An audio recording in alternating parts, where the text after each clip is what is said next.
Tyler won't answer my calls. It's been 3 weeks since he walked out of my apartment in Memphis, and the only response I've gotten is a text from his brother telling me to stop trying. I keep replaying that last fight. How his face changed when he finally saw the screenshots. How he set his key on my counter so carefully before leaving, like he was handling something that might explode. The worst part? My ex Diego thinks the whole thing is hilarious. "You actually thought he'd be cool with it?" Diego asked when I called him crying that night. Man, you really know how to pick them. First me, now this guy who can't handle you having friends. Friends. That's what I'd been telling myself for months. Diego and I were just friends who happened to share 10 years of history, who happened to text every day, who happened to be planning a week in Cancun together.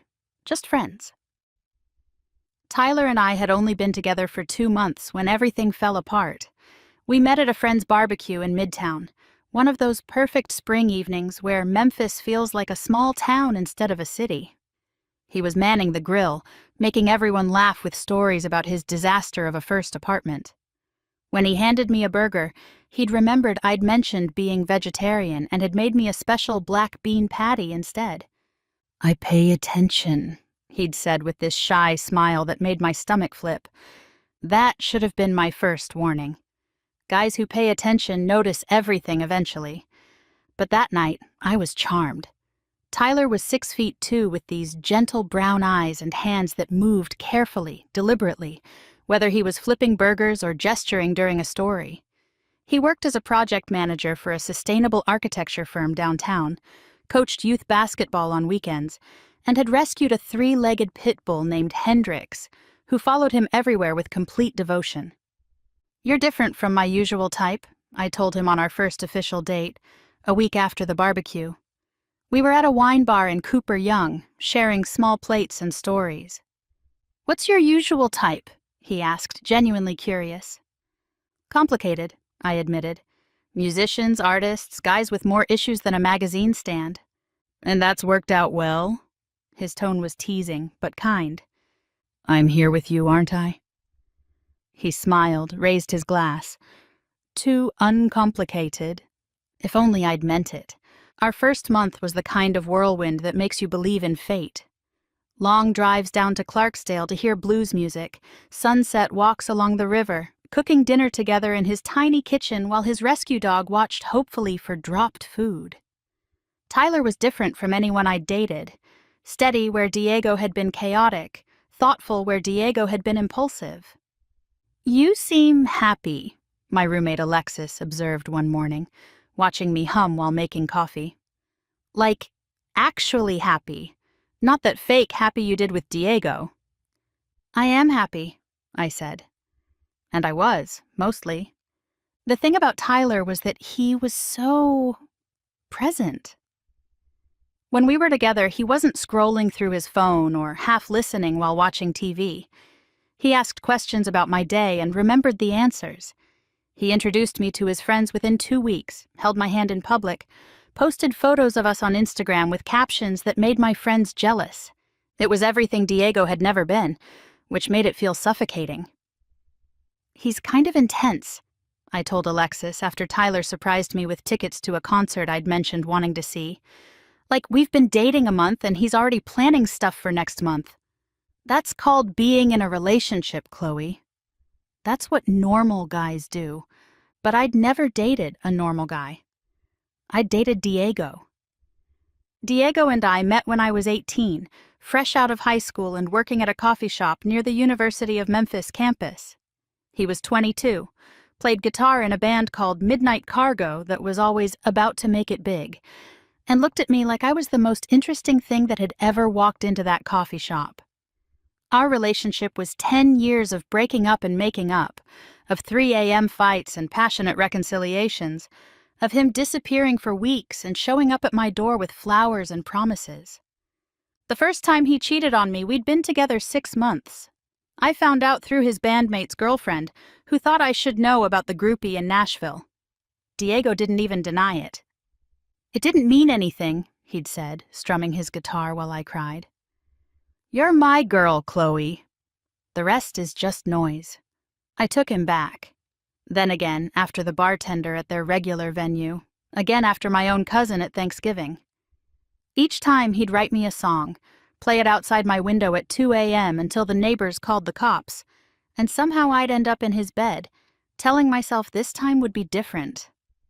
My friends staged interventions. My mother refused to let him in the house. My father offered to pay for therapy if I'd just leave him. But Diego was a drug I couldn't quit, and every time I tried, the withdrawal would send me running back. When we finally ended things for good a year ago, it was because I'd caught him in bed with my coworker, in my apartment, in my bed, on my birthday. "We're done," I'd said, surprisingly calm. "Get out." "Come on, baby. Don't be dramatic." I said get out. For once, he'd seen I meant it. Maybe it was the way I'd started packing his things while he was still naked, throwing his guitar case out the window, calling a locksmith while he scrambled for his clothes. He'd left, and for the first time in a decade, I didn't take him back. When we finally ended things for good a year ago, I told everyone I was done with the drama. I wanted stability, reliability, someone who actually wanted to build a future instead of just talking about it. I wanted the opposite of Diego. Tyler was definitely the opposite of Diego, which is why I didn't mention that Diego and I still texted. At first, it was innocent enough. Diego had reached out after his mom had surgery, knowing I'd want to know she was okay. I'd spent holidays with his family for a decade. Of course I cared. We texted briefly about her recovery, and that should have been it. But Diego had a way of keeping conversations going. "Saw that band you liked is playing at Lafayette's," he'd text randomly. "The National? They haven't toured here in years," I'd respond, knowing I should stop there but never quite managing to. "My mistake. Different band. But remember when we drove to Nashville to see them? And just like that, we'd be texting about old memories, inside jokes, the kind of shared history you can't replicate with someone new." I told myself it was harmless. We weren't flirting. We weren't talking about getting back together. We were just two people who'd been important to each other, maintaining a friendship. Mature, evolved, totally appropriate. I didn't tell Tyler because there was nothing to tell, also because I knew he wouldn't understand. The night he saw the notifications, we were at a hotel downtown celebrating our 2-month anniversary. Tyler had planned the whole thing. Dinner at Flight, a river view room at the Peabody, champagne chilling in a bucket. He was in the shower when my phone lit up on the nightstand. "Diego, can't wait for next week. You bringing that red bikini?"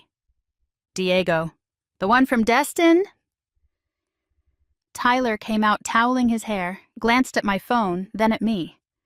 "Who's messaging you about bikinis?" "Just a friend," I said, grabbing my phone too quickly. "Old friend from college." He didn't push it. Tyler wasn't the jealous type, wasn't controlling or possessive like Diego had been. He trusted me, which somehow made lying to him feel worse. I should have ended it there. Blocked Diego, told Tyler everything, chosen the relationship I claimed I wanted. Instead, I did what I always did. I kept both doors open, one foot in each world, convincing myself I wasn't doing anything wrong. The vacation planning had started innocently. Diego's band had booked a week of gigs in Cancun, and he'd mentioned I should come down. "Remember that place we stayed?" he'd texted. "Right on the beach, that bar that made the amazing margaritas? The one where you tried to serenade the bartender and fell off the stool? She loved it. I got us free drinks all week. You got a concussion? Worth it to see you in that red bikini every day." I should have shut it down. Instead, I found myself looking at flights. The truth was, Tyler was starting to feel too real, too permanent. He'd already introduced me to his parents. His mother, a kindergarten teacher with kind eyes, had hugged me like I was already family. His father had shown me Tyler's baby photos, told embarrassing stories about Little League. They'd invited me to Sunday dinner like it was assumed I'd be around for years. "Your parents are really nice," I'd told Tyler on the drive home. "They loved you," he'd said, reaching over to squeeze my hand. "Mom's already planning Thanksgiving." Thanksgiving. It was March. The assumption of permanence made me feel like I was drowning. So when Diego suggested Cancun, it felt like a life raft. A week of the familiar chaos, the push-pull I understood. No one planning Thanksgiving in March. No one's mother hugging me like a daughter-in-law. Just tequila and bad decisions, and the kind of love that burned hot and fast instead of steady and forever. I booked the flight on my lunch break, using my credit card, telling myself it was just a vacation.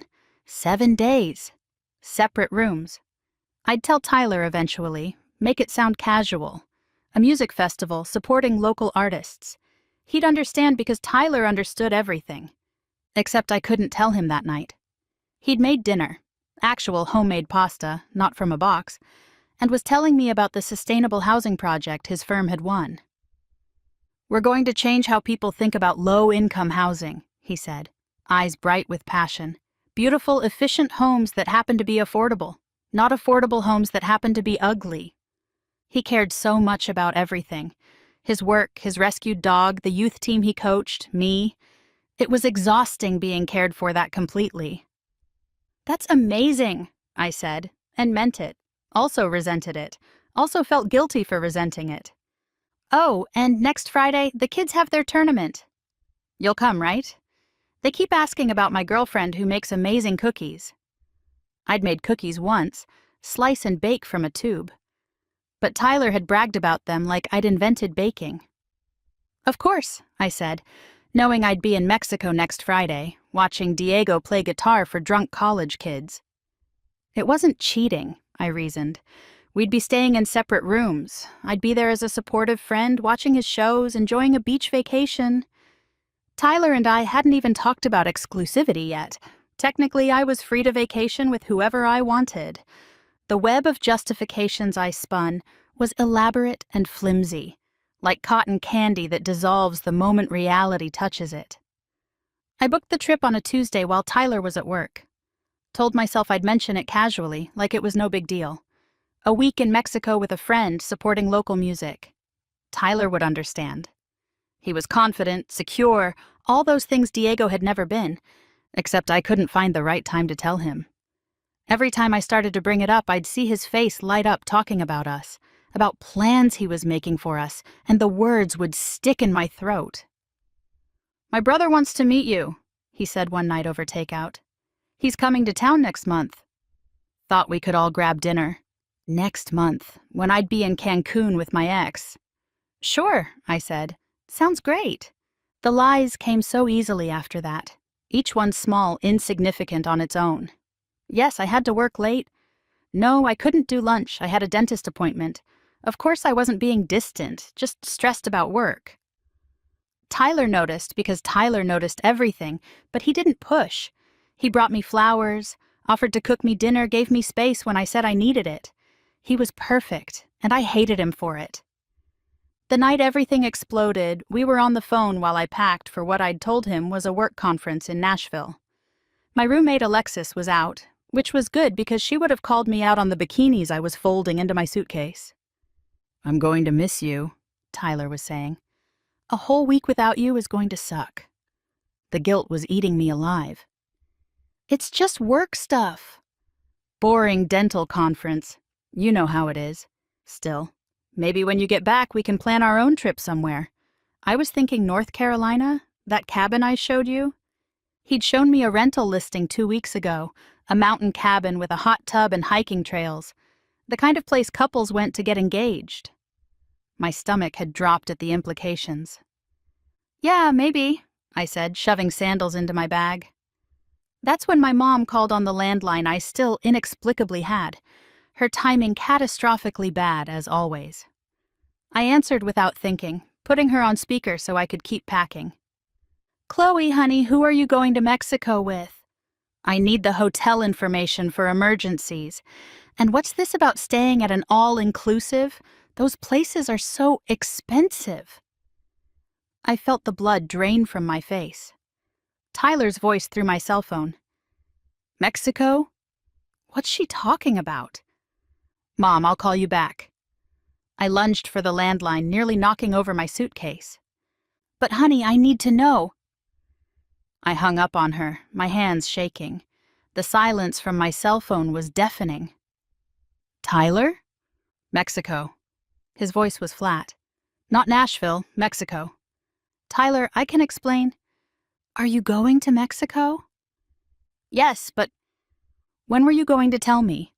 While you were there? After? Never? The hurt in his voice was worse than anger would have been. It's not like that. It's just a trip with an old friend. Diego's band has shows there and... Diego. The name came out sharp, like broken glass. The ex you told me you hadn't talked to in a year? The one who cheated on you with multiple women? That Diego? We're just friends now. Friends don't lie about vacations. Friends don't hide trips to Mexico. Jesus, Chloe, I asked you point blank last week if you'd heard from him and you said no. He had asked. After I'd seemed distracted during dinner, kept checking my phone. I'd looked him straight in the eye and lied. Show me the messages, he said finally. What?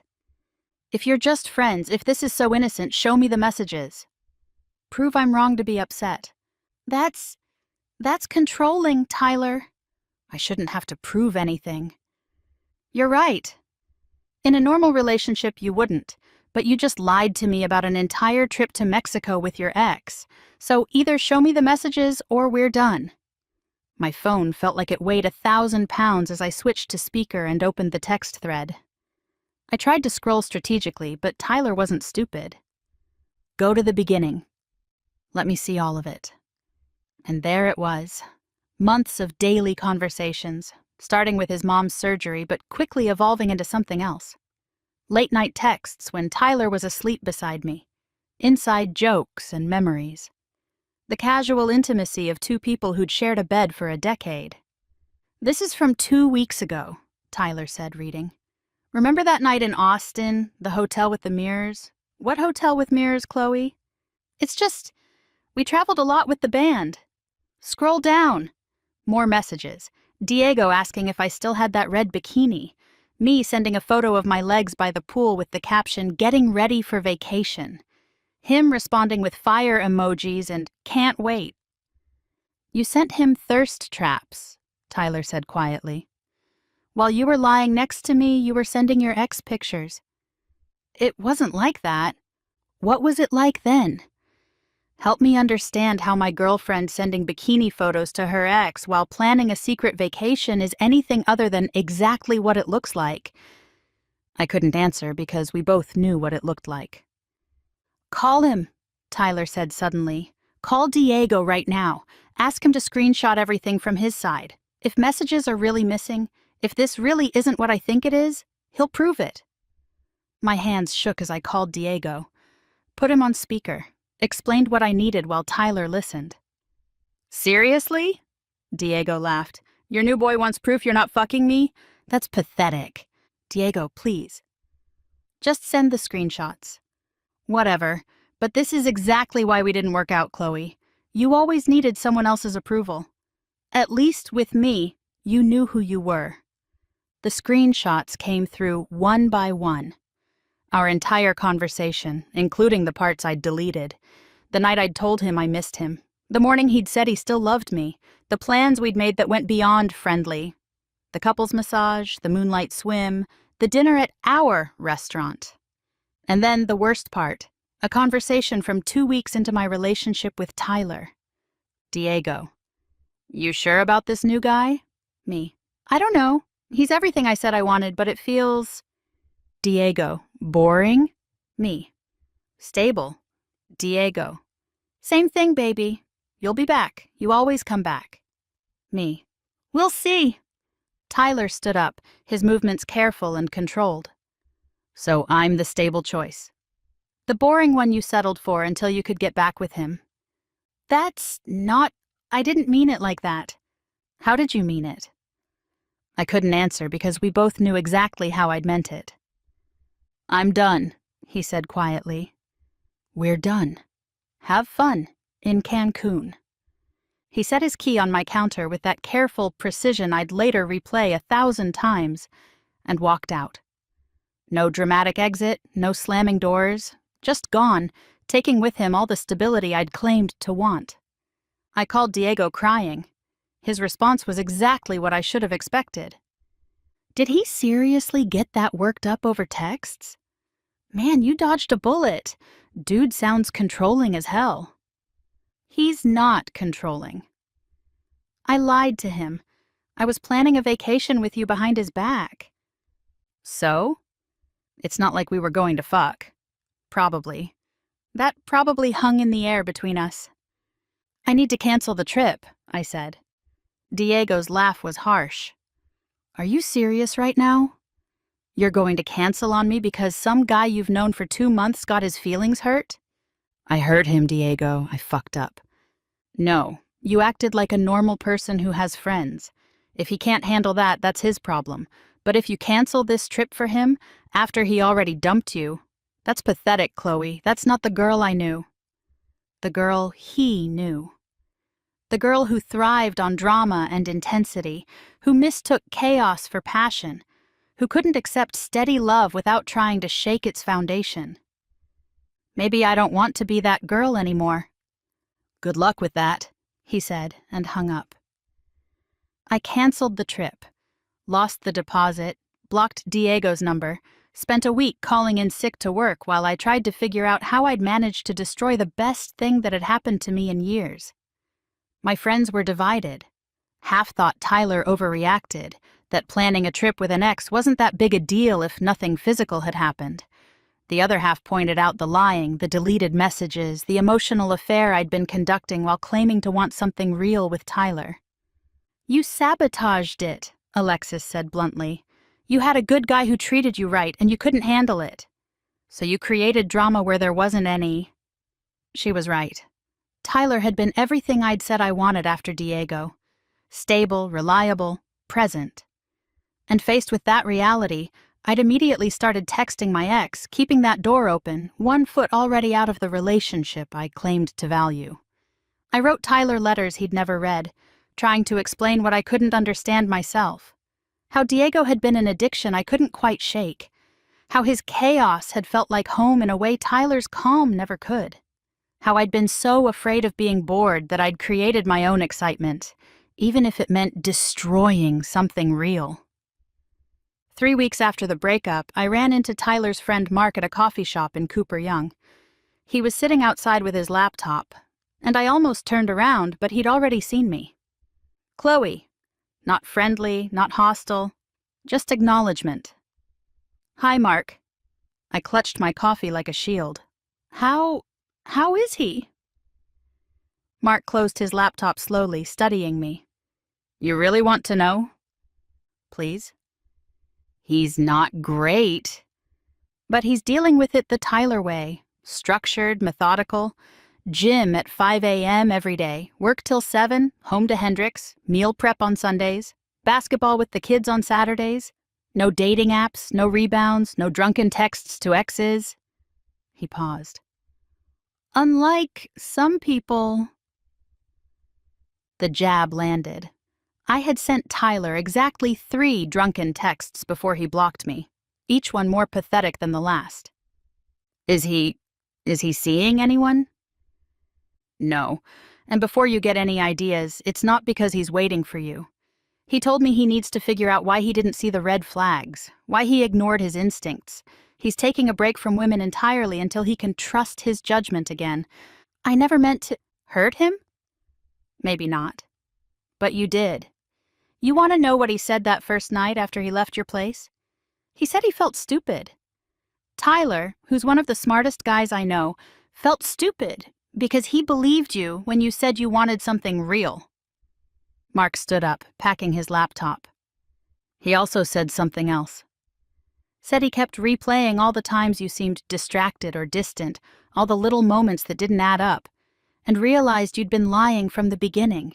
That's what's fucking him up, Chloe. Not that you chose Diego, that he couldn't tell you were performing the whole time. I wasn't performing. I did care about him. Just not enough to be honest or faithful, or to choose him over the ex who treated you like shit for a decade. Mark left me standing there, my coffee growing cold, and the truth settling in my stomach like lead. I just sat there for a long time thinking about Tyler at home with his dog, rebuilding his trust in pieces I'd shattered. He'd given me exactly what I'd asked for, and I'd thrown it away for the familiar thrill of uncertainty. Diego unblocked himself somehow and texts me occasionally, tells me Tyler was weak, that real men don't care about friendship with exes, that I'm better off without someone so insecure. I don't respond, but I don't block the new number either. Old habits. Tyler never reached out. No dramatic gestures, no trying to win me back, no checking if I was okay. Just silence, clean and final as that key on the counter. He'd walked away and meant it, taking with him any chance I'd had at the stable, boring, beautiful life I'd thought I was too interesting to want. My therapist says I have an anxious attachment style, that I create chaos when things feel too secure, that Diego represented the inconsistent love I'd learned to crave, while Tyler offered something I didn't know how to receive. She's probably right. But knowing why I destroyed the best relationship I'd had doesn't bring it back.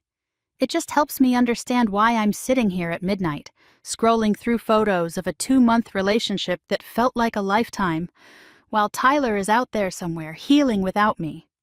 He's not dating anyone, Mark said. And the worst part isn't that he's not waiting for me. I knew he wouldn't be. The worst part is why. It's because I broke something in him. I made him question his judgment, his ability to read people. The guy who trusted easily now questions everything, and that's all on me. Diego still texts, still offers that familiar chaos, that push-pull that feels like home. Sometimes I almost respond, almost fall back into that pattern that feels as comfortable as an old sweater. But then I remember Tyler's face that night. The quiet dignity of his exit. The way he'd loved me. Simply, completely, without games or tests or hidden meanings. The way I'd had everything and threw it away for the thrill of almost losing it. Except I didn't almost lose it. I lost it completely. And Tyler? He's taking a break from women, focusing on himself, learning to trust his instincts again. While I'm still here, caught between the chaos I crave and the calm I can't quite handle, texting with ghosts and calling it growth. Maybe that's what I deserve. Maybe that's who I really am. The girl who needs drama more than love, who chooses familiar pain over unfamiliar peace. Or maybe I'm just someone who learned too late that stable doesn't mean boring, that calm doesn't mean careless, and that a man who notices everything is exactly the kind you can't lie to. Either way, Tyler's gone. Taking his time, healing properly, not rushing into anything new. Being the steady, thoughtful person I claimed to want and couldn't quite figure out how to love. And me? I'm still here in Memphis, still single, still getting texts from Diego I shouldn't read. But do. Still choosing chaos over calm, even when the chaos is just me, alone, wondering what Tyler's doing on a Friday night, even though I have no right to know. That's my story. How I had everything I said I wanted and lost it for a vacation I never took with an ex who never really loved me. How I proved that some people aren't ready for healthy love, no matter how much they claim to want it. Tyler's out there taking a break from women because of me. And honestly, good for him. He deserves better than someone who needed lies to feel alive, who couldn't accept love without testing it, who chose familiar dysfunction over unfamiliar stability.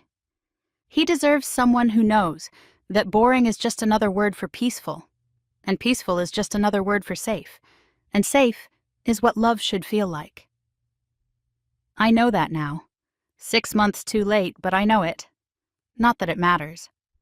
Tyler's done with women for a while, done with trusting, done with believing people are who they say they are. All because I couldn't be who I said I was. All because I needed chaos more than I needed him. That's the real tragedy, the part that keeps me up at night. It's not just that I lost him, but that I made him lose a part of himself. I made him question the instincts that had been right all along. He knew I was lying. He just loved me enough to hope he was wrong, right up until the moment he couldn't hope anymore.